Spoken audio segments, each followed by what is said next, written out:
ไม่สุขะบริเวณก็ข้าวตังเมืองไทยนะครับบริเวณนี้ไปตะกี้เล็กนะครับอันนี้ก็มีไปตะกี้เล็กเอาขาข้าวตังเมืองไทยกันเนาะเอาไปเกยกันหมดละเด็ดไม่ทุนเนาะ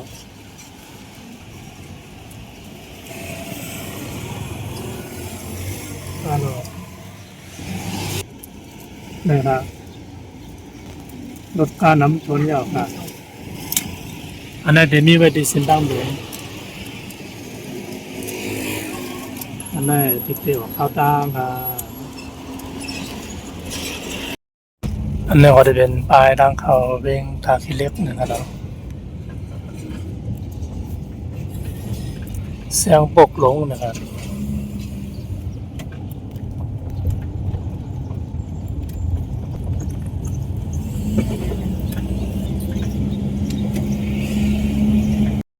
ไม่สุขะวันโมเดลก็พอถึงปังกิวนะครับเนาะคำไหนมาหรือว่าดีปังกิวบุพกมาสั่งลูกออกข้าวตังแทงนะครับเนาะนะฮะอันนั้นเนาะลมกัดเย็นดีกัดเย็นๆดีนะครับคำไหนมาหรือที่ปังกิวฮะ10 โมงคาย31 โมงครับเนาะมันลงมา3 โมงออกข้าวตังแทงค่ะยากันทางยากันค่ะมันก็มาค่ะเนาะมันเรียกว่าถึงข้าวยามนอนยาวเลยค่ะเนาะนะครับพอแต่เตโกคันนะอันนี้ก็ถึงเวลาพักผ่อนนะครับพวกนี้ก็เดินทางต่อนะอันนี้ก็จะเป็นที่พักโรงแรมทางนี้แบบนี้อันนี้จะเป็นทางเข้าส่วนนี้ก็จะเป็นที่นอนอากาศเย็นอยู่ใต้ผมผ้านอนกันนอนอยู่นอนกัน2 ก่อกันเนาะที่มันเป็นในไพ่อันนี้ก็จะเป็นไพ่เราได้สร้างไพ่ละอันนี้จะเป็นจะสร้างไพ่นี่เป็นไพ่ครับมีที่สร้างไพ่บรรจบกันเนาะนอนยาวครับแล้วพันนี้กันเอาขึ้นเลยครับวูมาออกทางแทงกันเนาะสั่งให้ย่ากันแทงกันเนาะไปโดยมาปลูกมากกันเนาะ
말씀ค่ะนั่นก็จะเป็นทางเข้าเมืองจังนะครับ